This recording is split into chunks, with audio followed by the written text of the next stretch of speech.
Nous accueillons à présent les représentants des 4 fédérations syndicales représentatives au sein de la police nationale, en commençant par Alternative Police et le syndicat des cadres de la sécurité intérieure affiliés à la CFDT. Donc Monsieur Rouget et Monsieur Riquevert, si je ne fais pas d'erreur de prononciation. Et Monsieur Jacob et Monsieur Morcrette, c'est ça, viennent d'arriver à l'instant. Nous vous souhaitons à tous les 4 la bienvenue devant cette commission. Merci, Monsieur le Président, Monsieur le rapporteur, Mesdames et Messieurs les sénatrices et sénateurs.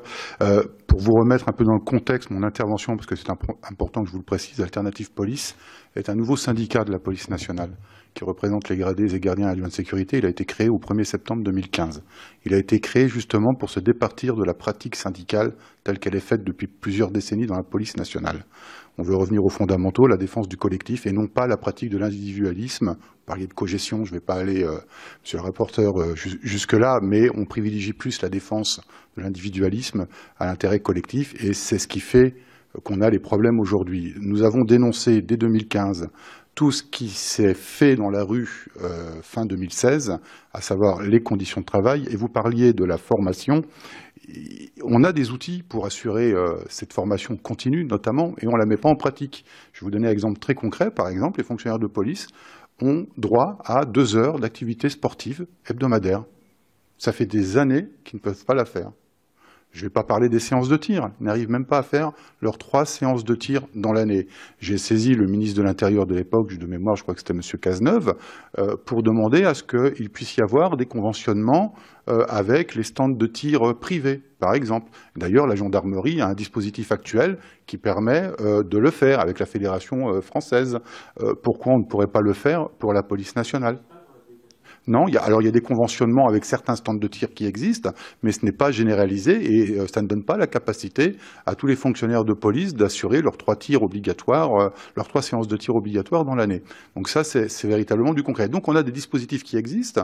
La question précise, aujourd'hui à votre connaissance, tous les policiers ne font pas les 3 séances de tir qui sont exigées. Non, ils ne font pas toutes les 3 séances de tir annuelles. À défaut, en cas d'utilisation des armes, lorsque les magistrats ça a été un problème qui a été mis en avant, je crois, l'année dernière ou en 2016, quand on a eu un problème avec un de nos collègues, où il avait été établi que les séances de tir n'avaient pas été réalisées. Ce n'est pas de son fait, c'est qu'on n'a pas la capacité aujourd'hui de le mettre en pratique dans la police nationale parce qu'on n'a pas les moyens immobiliers pour le faire, notamment dans les stands de tir. Donc peut-être un conventionnement avec des stands de tir privés permettrait peut-être d'améliorer la rapidité des séances de tir pour l'ensemble des agents.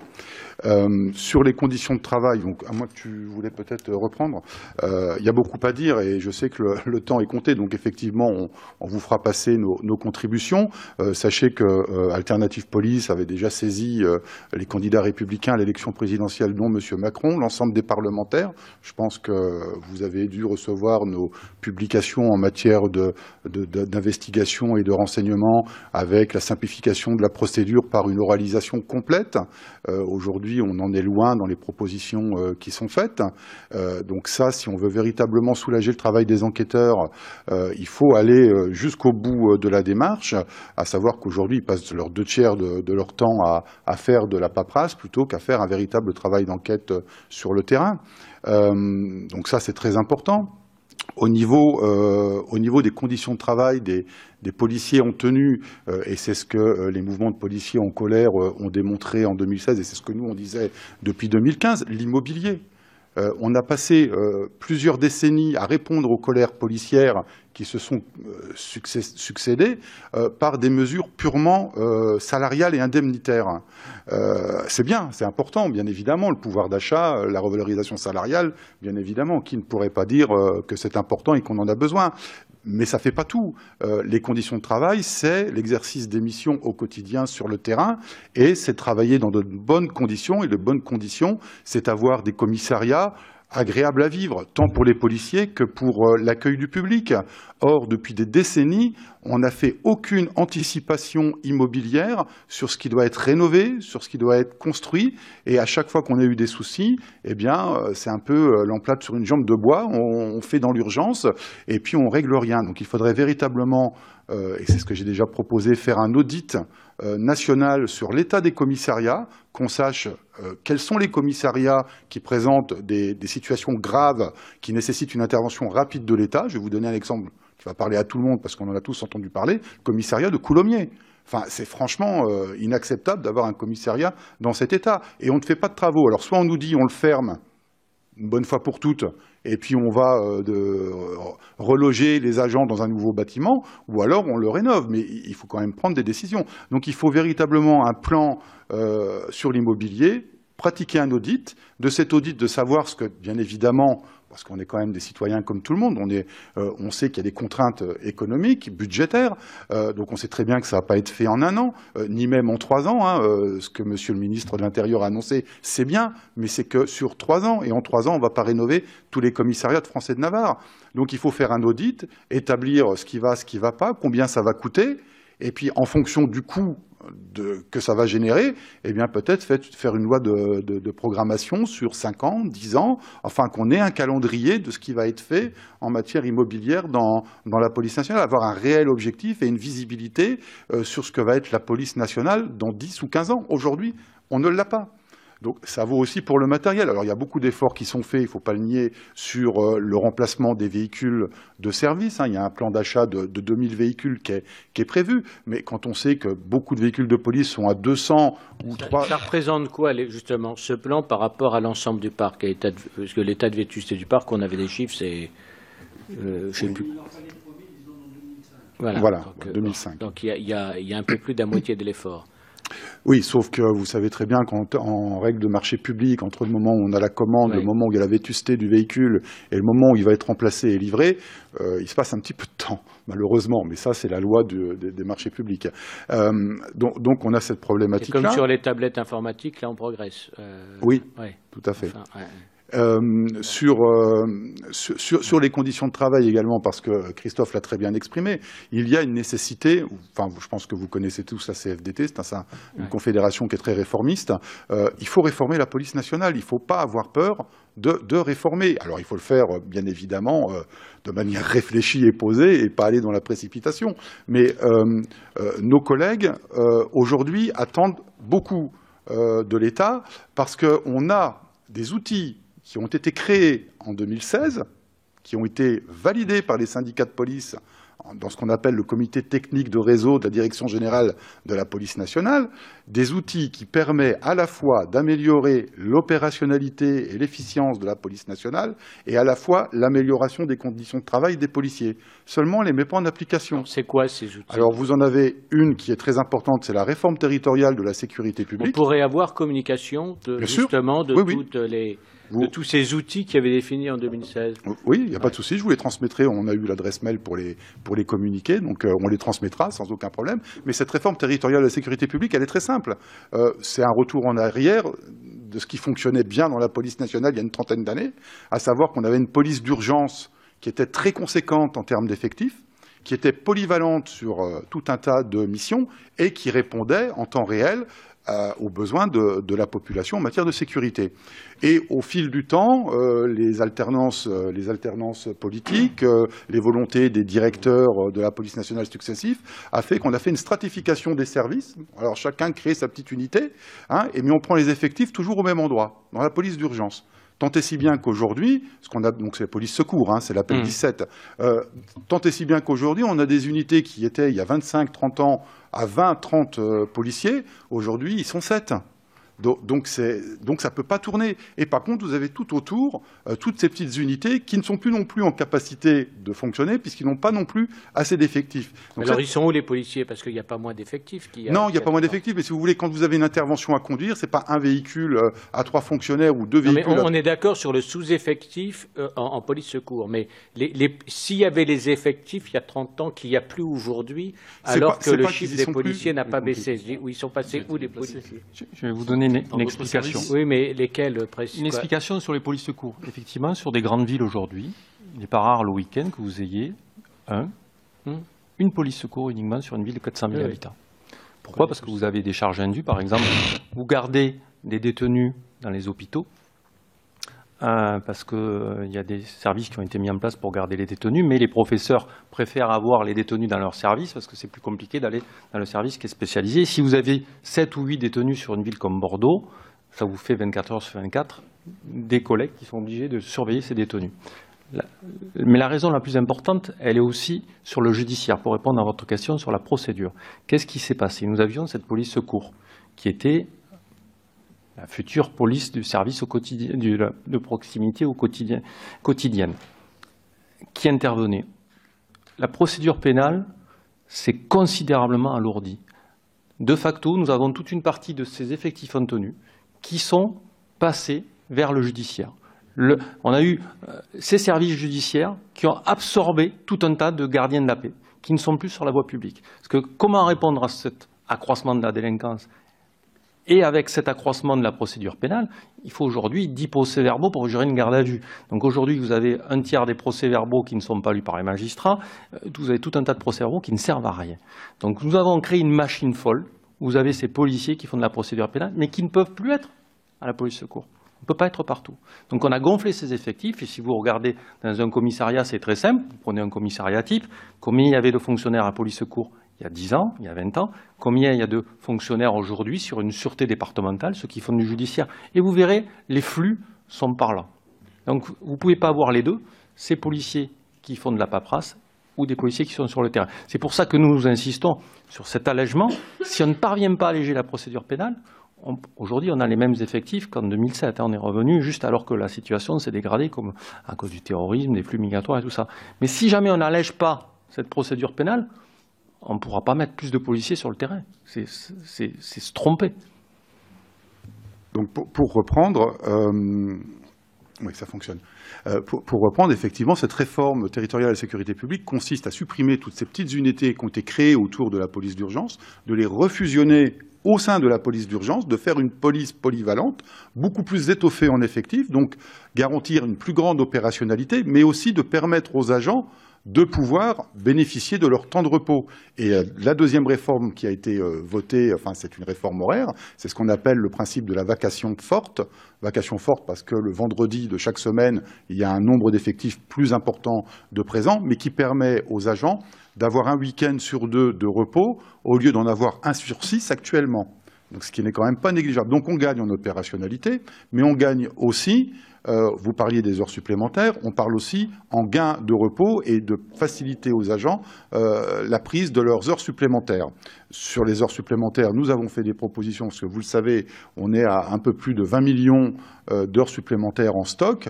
Le directeur général a récemment annoncé qu'il allait ouvrir des négociations en la matière. Nous, on en a déjà fait dans le cadre des discussions sur le temps de travail dans la police nationale, notamment par la création d'un compte épargne retraite qui permettrait d'épargner ces heures supplémentaires pour les transformer en trimestre d'annuité de retraite, parce que les agents rentrent de plus en plus tard. Donc, à un moment donné, ils vont arriver à un âge où je pense que physiquement, ils ne seront plus en capacité d'être en police secours. Quand on a 55 ans ou 57 ans, on n'a plus les mêmes capacités physiques qu'à 20 ans.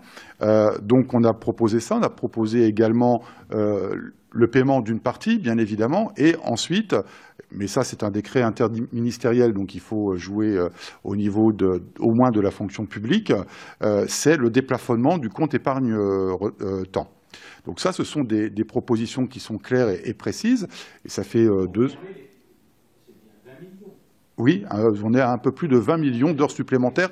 On est dans le stock, hein, c'est-à-dire que ce qu'on cumule depuis des années et qui ont été sanctuarisés dans les différents protocoles qui ont été signés entre le ministère de l'Intérieur et les syndicats de police entre 2001 et 2014.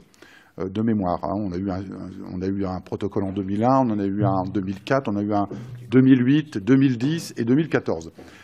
Donc ces heures-là ont été sanctuarisées au fur et à mesure. Bon, voilà, on les met de côté, on en parlera plus tard. Sauf que là, ça commence à faire beaucoup et il faut qu'on trouve des solutions pour sortir de cela. Oui. Juste un instant, on va peut-être laisser la parole aux collègues qui auraient éventuellement des questions à vous poser.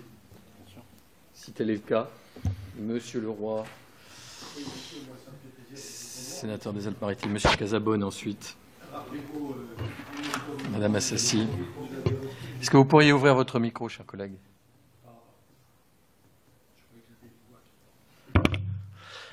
Je vous avais reçu dans le cadre du projet de loi de finances sur 2018 et je vous avais reçu globalement, tous les syndicats en même temps, ce qui m'avait plu parce qu'il y avait une cohésion. Là, on les reçoit séparés, ça me plaît moins.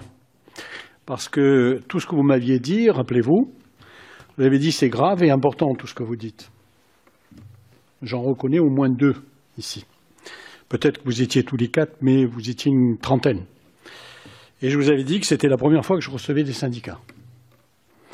Mais je vous avais dit aussi que, franchement, c'est plus que grave, tout ce que vous me dites. Et je me ferai votre porte-parole. Alors, je voulais dire aujourd'hui, Monsieur le Président, Monsieur le rapporteur, que le Sénat vous a entendu. Car nous avons créé une commission d'enquête sur l'état des forces de sécurité. Alors vous avez abordé, vous savez que c'est vraiment... la police va très mal. Les forces de sécurité vont très mal. La gendarmerie ne va pas si bien que ça, contrairement à ce que vous dites. Mais elle va moins mal que vous. Alors vous avez abordé ce que, je dirais, ma deuxième satisfaction, parce que vous avez abordé le matériel, les réseaux, les voitures, les outils, l'immobilier, les problèmes structurels, le râteau organisationnel et obsolète, le problème de cohésion, qui, je vous le rappelle tout simplement, juste pour faire un clin d'œil, c'est la principale force des armées, la cohésion. Et puis, vous avez cité 7 fois la gendarmerie. Je vous rappelle que la gendarmerie est un corps d'élite issu de François Ier, bonifié par Napoléon Ier, et effectivement, ils ont un principe, une mission, des forces, un objectif, un chef. Et donc, en réalité, dans tout votre exposé, vous vous revendiquez, c'est formidable pour des syndicats, d'une organisation militaire. Et dans ce que vous dites en filigrane, si la police était organisée comme la gendarmerie, elle irait mieux et elle marcherait mieux. C'est fabuleux. Ah, moi, je suis... vous me comblez. Alors moi, je vais reprendre juste, Monsieur le Président, je vais pas être... Oui, parce que... Et ils ont raison. Et ils ont raison. Ils ont vraiment raison. Ils seraient d'ailleurs plus heureux puisqu'ils disent eux-mêmes que la gendarmerie va bien. Ce qui n'est pas vraiment le cas, hein. Oui. Non. Non, mais l'organisation. Alors moi, je vais reprendre ce qu'a abordé le rapporteur, Monsieur le Président, avec votre autorisation, de nous faire des propositions par écrit. Car les paroles s'envolent. Seuls les écrits restent. Alors vous avez abordé pêle-mêle, vous avez mis le point sur, vous le savez, il y a plusieurs bouquins qui ont été écrits, et c'est vrai que vous avez raison de voir la police vivre dans les conditions dans lesquelles ils vivent, matérielles, immobilier, c'est inadmissible, intolérable dans une république comme la France. Et donc, moi je vais vous demander, si le Président l'accorde, puisque c'est le Président qui préside, de nous faire véritablement, concrètement, des propositions écrites dans tous les domaines que vous avez développés. Et je sais que vous le savez le faire. L'autre fois, quand vous étiez tous les syndicats, vous avez abordé tous les sujets. Vous voyez que ça a apporté, puisque le Sénat vous a entendu. Et c'est vrai qu'une commission d'enquête, comme je vous l'avais dit, je serai le rapporteur, mais je n'étais pas le seul, parce que tous les sénateurs ont été très sensibles, effectivement, à cette situation dramatique que vivent les forces de sécurité. Et je terminerai par ça, parce que si vous acceptez, Monsieur le Président, ils n'ont pas à me répondre, puisqu'ils vont tout faire par écrit. On va leur demander, oui, une production écrite. Attends. Mais oui, je sais, nous avons encore plusieurs questions, mais je regarde aussi l'heure qui tourne. Je termine en vous disant que ce n'est pas une réforme complète que vous demandez, c'est une révolution. Étant français révolutionnaire, et vous avez 100 fois raison. Voilà. Alors, Monsieur Casabonne, ensuite, si vous était possible de... Ah, ça va être très, très court. Je partage tout à fait votre sentiment par rapport à la surcharge de la procédure pénale. Je l'ai évoqué encore hier. C'est vrai que je l'ai souvent entendu de la part des policiers. J'ai une question sur un sujet. J'ai eu l'occasion de discuter avec 2 directeurs départementaux sur les effectifs au passage de 35 heures et avec la nouvelle circulaire européenne où les effectifs avaient été effectivement augmentés, mais dans les 2 cas, en réalité, ça n'a pas correspondu à une augmentation compte tenu des décisions qui étaient prises. 35 heures d'un côté et circulaire européenne sur temps de travail.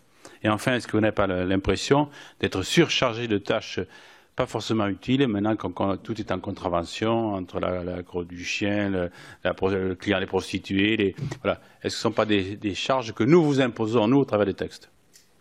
On va peut-être prendre toutes les questions. Alors, il y avait ensuite Madame Assassi, puis Madame Galli et Monsieur Sol. Peut-être la plus révolutionnaire dans cet hémicycle ce matin. Je voudrais vous remercier, messieurs, pour ce que vous avez dit, parce que la succession de problèmes que vous avez soulevés, à l'évidence, montre que vous êtes très proche des hommes et des femmes qui exercent ce métier de policier. Moi, je suis très attachée aux organisations syndicales parce que je pense qu'elles sont un des piliers d'une démocratie. Cela dit, je l'ai déjà évoqué hier, il semblerait qu'il y ait un désaveu aujourd'hui entre les policiers et des organisations syndicales. Je précise bien des organisations syndicales. Je suppose que vous ressentez cela et j'aimerais, si on a le temps, que vous puissiez nous dire justement ce ressenti. Merci. Madame Galli ensuite, puis Monsieur Capoucanelas et Monsieur Sol. Il est rare d'entendre parler des organisations syndicales de réformer en général quoi que ce soit. Vous le faites et je crois que c'est bien parce que vous arrivez au bout, comme on le disait déjà, c'est-à-dire qu'on arrive au bout du bout de l'essoufflement aujourd'hui de la police nationale et même dans son propre intérêt. Moi j'ai juste une question. Tout à l'heure vous avez parlé d'entraînement dans les stands de tir en disant qu'il y avait des policiers qui ne s'entraînaient pas, en tout cas qui n'avaient pas les 3 entraînements annuels. Est-ce que vous avez des chiffres, c'est-à-dire parce que c'est quoi la proportion de policiers qui ne s'entraînent pas par rapport à ceux qui sont entraînés au moins dans les 40 font 3, 2, 1, enfin qu'on ait au moins là aussi un niveau pour qu'on puisse savoir si c'est grave ou pas, parce que en fonction, si c'est 10% c'est une chose, si c'est 50 c'est une autre, si c'est 80 c'est encore plus dramatique. Monsieur Sol, puis ensuite Monsieur Capoucanelas. Oui, vous dénoncez un fossé à 2 niveaux entre le commandement et l'opérationnel d'une part. D'autre part, vous dénoncez aussi, en tout cas vous revendiquez donc un allègement des tâches administratives. Que proposez-vous? Y a-t-il eu quelques expériences ici et là dont on pourrait s'inspirer et peut-être en généraliser l'application si l'évaluation en était positive? Monsieur Capoucanelas. Oui, merci, Monsieur le Président. Dans tout ce que vous avez dit, j'ai retenu beaucoup de points de difficulté, beaucoup d'inquiétudes, beaucoup de critiques. Il y a un point positif qui est, semble-t-il, avez-vous dit, la mise en place potentielle de la police de sécurité du quotidien. Alors, est-ce que vous pouvez nous dire en quoi vous pensez qu'éventuellement, et à quelles conditions d'ailleurs, la police de sécurité du quotidien pourrait être un élément de réforme positive qui aiderait à améliorer à la fois l'efficacité de la police puis la condition des policiers? 10 minutes pour répondre à ces 4 questions, messieurs. Je vous laisse le soin de vous partager la tâche. Il va falloir être très fort. Et vous êtes très fort. Vous êtes la police. Monsieur le sénateur, je savais que vous serez sensible au fait que nous citions la gendarmerie. J'ai vu Monsieur Lizuret à plusieurs reprises. Vous voyez, en tant que syndicaliste, il faut savoir regarder ailleurs et voir ce qui fonctionne, même si tout n'est pas parfait dans la gendarmerie nationale. Mais un exemple pour l'avenir.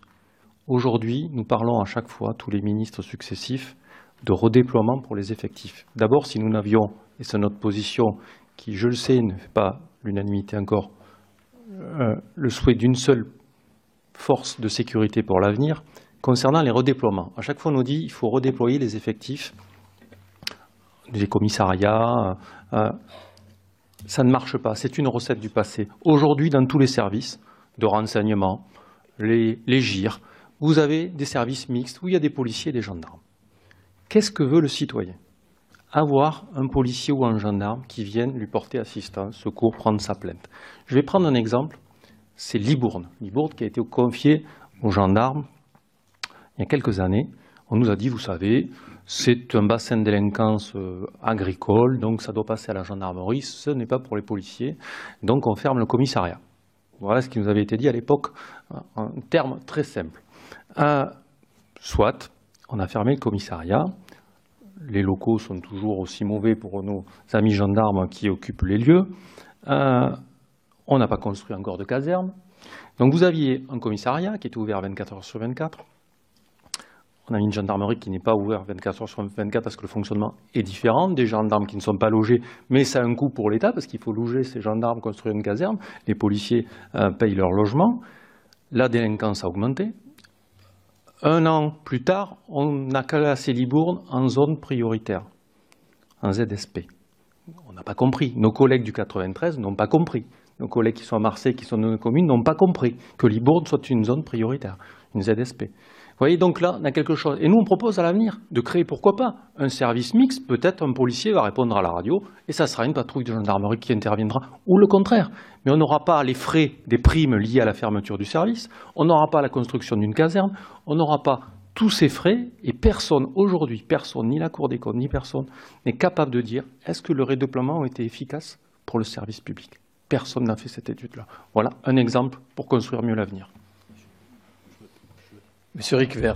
Je me permettrai de répondre, Madame la sénatrice, à votre question sur le syndicalisme et sa perception parmi les fonctionnaires de tout grade et de tout corps. Le syndicalisme, il a été créé au début du XXe siècle dans la police pour défendre les intérêts collectifs des fonctionnaires de police. Et progressivement, sur le temps, depuis les années 80-90, il s'est transformé en outil de lobbying individuel dans le cadre des CAP, mutation et avancement. Aujourd'hui, tous les policiers dénoncent le syndicalisme et il faut qu'on fasse notre autocritique parce qu'on est perçu comme un peu une antichambre de l'administration avec une certaine complicité avec l'administration pour les avancements et les mutations. Mais les policiers savent très bien qu'ils ne peuvent pas s'en passer pour pouvoir bénéficier justement d'une mutation et d'un avancement. Donc ils adhèrent tout en le dénonçant. Voilà en gros le vrai problème du syndicalisme aujourd'hui. Et on est demandeurs, nous tous ici autour de tous les quatre, à avoir une certaine évolution, à avoir davantage d'objectivité dans la gestion des carrières. Les policiers le veulent, nous syndicats nous le voulons aussi. Et je pense que ça redorerait le blason du syndicalisme et ça permettrait aussi d'avoir de redonner le sens au syndicalisme. Parce que dans l'absolu, il a une vraie utilité. Ce qu'on fait aujourd'hui, vous parlez avec franchise, un policier n'a normalement pas le droit de le faire. Certains vont le faire certainement en fin d'après-midi dans le cadre associatif, mais ils sont contre le respect des règles qui leur incombent. Donc nous, on demande juste à ce qu'il y ait de l'équité, de la justice, de l'objectivité dans les relations entre administration et syndicats. Oui, Monsieur Jacob. On ne s'est pas du tout concerté, mais j'apprécie particulièrement que Guillaume ait répondu à ma place, parce que c'est un commissaire de police, et c'est important aussi de l'entendre de la bouche d'un commissaire de police. Effectivement, le syndicalisme a été dévoyé depuis des années. Nous ne sommes pas là pour faire du clientélisme ou du favoritisme. Il y a des textes, on doit les respecter, et un syndicat est dans des instances paritaires pour être sûr que l'administration respecte bien la conformité des textes et non pas pour les contourner à l'avantage de ses petits adhérents. C'est notamment pour ça qu'Alternative Police a été créée. Donc je le reprécise parce que c'est très important pour nous et on y tient. Donc je ne vais pas rentrer dans la polémique du syndicalisme, mais c'est vrai qu'il y a une défiance de la part des collectifs de collègues qui se sont mobilisés dans la rue contre ce syndicalisme-là parce que, eh bien, à juste titre, ils ont le sentiment qu'une minorité bénéficie davantage au détriment de la majorité. C'est aussi ça qu'ils ont dénoncé dans la rue, mais pas que.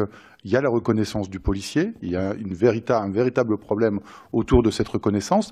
Et là aussi, on aurait beaucoup à réformer en la matière par un management participatif des agents.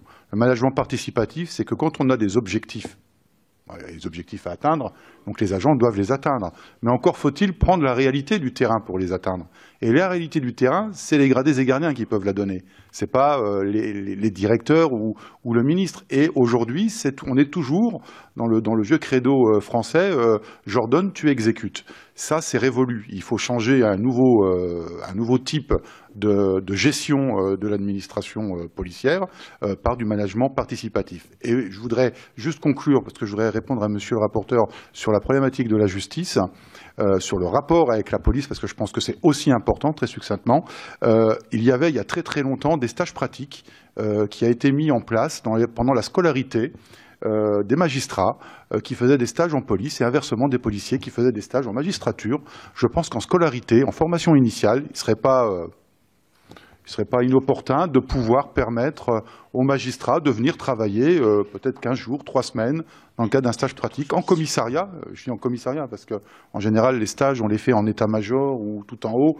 C'est pas ça qu'il faut que les magistrats voient. C'est qu'il faut qu'ils voient dans quelles conditions travaillent les policiers et les difficultés qu'ils rencontrent. Et inversement, parce que c'est pas un sens unique, les policiers doivent aussi connaître les difficultés de la magistrature dans l'exercice de leur travail au quotidien.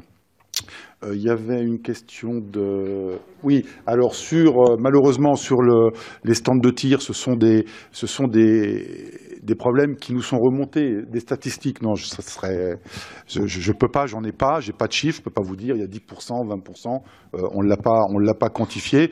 On réagit au coup par coup en fonction des problèmes que l'on rencontre et à ce moment-là, on saisit les autorités pour que les policiers qui se trouvent dans une situation non réglementaire par rapport à leur séance de tir, ça soit régularisé au plus vite. Sur le temps de travail, c'est un problème dans la police nationale, mais les gouvernements successifs ont refilé le bébé au suivant. Les textes européens prévoient des périodes de repos de 11 heures et de 35 heures. Comment expliquer, et beaucoup de ministres sont allés sur les plateaux pour le dire, que les policiers étaient investis, que les policiers étaient fatigués, et qu'on ne tolère pas qu'ils puissent avoir 11 heures de repos entre 2 vacations alors qu'ils sont armés. Cette règle est en application dans la gendarmerie depuis 2016. Elle ne l'est toujours pas aujourd'hui dans la police nationale. Il faut la mettre en œuvre parce que les hommes et les femmes de ce ministère doivent se reposer. Mais il y a aussi des solutions. Je repassais tout à l'heure aux horaires d'ouverture. Aujourd'hui, une gendarmerie, je reprends encore un exemple de la gendarmerie, elle n'est pas ouverte 24 heures sur 24, elle a un système qui permet d'avoir une permanence. Aujourd'hui, on a des petits commissariats qui sont parfois ouverts 24 heures sur 24. Mais pourquoi ne pas changer la donne? Pourquoi sur les mêmes zones, les mêmes bassins de délinquance, gendarmerie ou police, on n'aurait pas les mêmes systèmes d'ouverture? Est-ce que ça choque quelqu'un aujourd'hui qu'une gendarmerie ferme ses services, et il y a une astreinte après départementale, dans des petits services? Ça ne choque personne. On pourrait le faire dans des petits commissariats. Et là, effectivement, vous avez besoin de moins d'effectifs et vous avez plus de présence sur le terrain.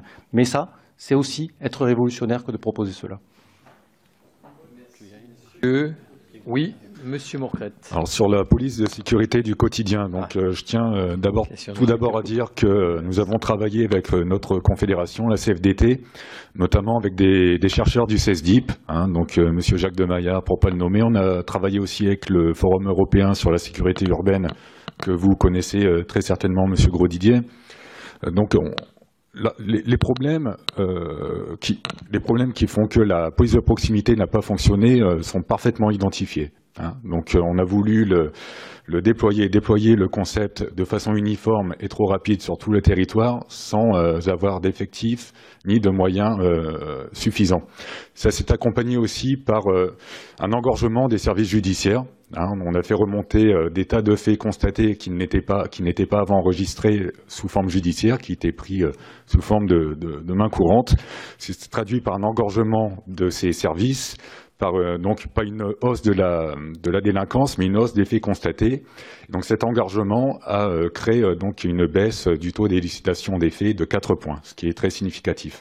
Donc nous on a posé avec le CSI et nos collègues de la police municipale de la CFDT les prérequis pour la mise en place de la PSQ. Donc c'est d'abord l'allègement de la procédure pénale, donc on ne va pas revenir dessus. C'est aussi nettoyer donc les cités des têtes de réseau en matière de trafic de stupéfiants notamment. Et là-dessus, j'avoue avoir quelques appréhensions, puisque donc Monsieur le ministre de l'Intérieur demain fera part du lancement de la PSQ. Il y a a priori quelques sites cibles où on s'apprête à la mettre en place sans s'être assuré de la mise en place de ce préalable. Donc c'est éradiquer les noyaux durs de délinquance.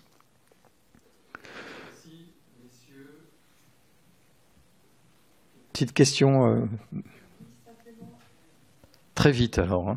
Simplement dans le cadre de la réforme en profondeur dont vous parliez, vous avez évoqué la création éventuelle donc d'une académie de police qui réunirait les 3 corps. Cela me paraît effectivement pertinent, mais en dehors du fait de faire évoluer les mentalités, avec quelles mesures pensez-vous que cela puisse se mettre en œuvre concrètement? Merci.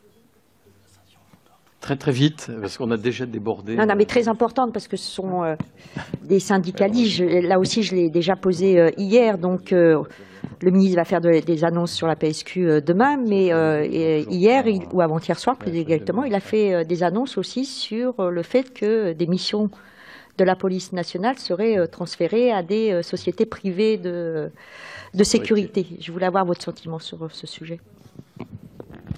Qui prend la parole? Monsieur Rouget, Monsieur Jacob. Pour l'Académie de police, nous y sommes favorables depuis des années. Et il y a un projet qui avait échoué, c'était à Bordeaux. On devait faire une école des cadres avec l'école des magistrats à côté, sur le même terrain. Vous voyez, nous étions précurseurs. Ça ne s'est pas fait à l'époque. Madame Alliot-Marie, pour diverses raisons. On voit bien aujourd'hui que nous aurions été précurseurs si nous l'avions fait comme c'était préconisé. Le fait que nous ayons une école où les cadres se retrouvent ensemble, où nos collègues gradés et gardiens se retrouvent, ça permet de connaître les mêmes formations, de connaître le même creuset qui va permettre ensuite de travailler toute une carrière ensemble. Et ça, c'est nécessaire, parce que dans les services, nous sommes une grande famille, on a besoin de se serrer les coudes, on a besoin que les officiers, les commissaires soient proches des hommes de terrain, proches de ce management participatif, et l'Académie de police, bien entendu, en fait partie. Et c'est pour cette raison que la gendarmerie nationale a un avantage sur ça, c'est cet ascenseur social. Si vous avez aujourd'hui, vous avez peut-être 1 ou 2 gardiens de la paix qui arrivent à être commissaires de police, comment cela se fait-il? Ce n'est pas le cas dans la gendarmerie nationale. Ça crée un autre lien, que vous avez des gens qui peuvent espérer un jour prendre du commandement. Très bien.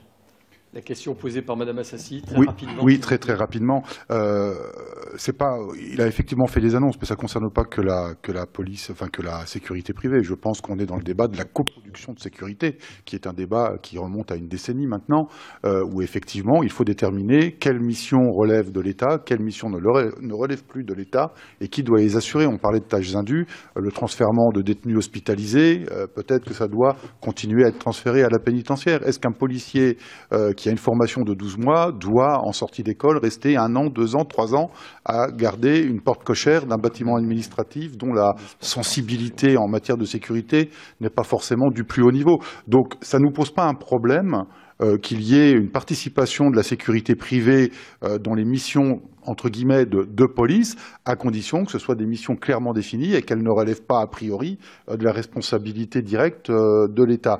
Pour la PSQ, je suis vraiment obligé d'en parler parce que c'est très important. La police de sécurité du quotidien ne sera pas efficace si la police toute seule l'a fait. La police ne réglera rien seule. Dans les quartiers difficiles, il faut à la fois y conduire une véritable politique sociale et une véritable politique de la ville. Si on ne fait pas une transversalité sur ces thématiques-là, la police de sécurité du quotidien ne réglera rien. Merci. La police de proximité, tout à fait. Messieurs, merci beaucoup. Donc, vous savez qu'il vous reste un travail écrit à faire et à nous transmettre. Il y a un point dans un délai raisonnable, on va dire. Monsieur le Président, dans l'écrit, parce qu'on n'a pas eu le temps d'en parler, si vous pouvez nous parler du logement, vous ne serez pas logé comme les gendarmes, mais la question du logement qui crée des situations individuelles inextricables, quels sont l'état des lieux et vos propositions, ça nous intéresse aussi. Merci beaucoup. Merci.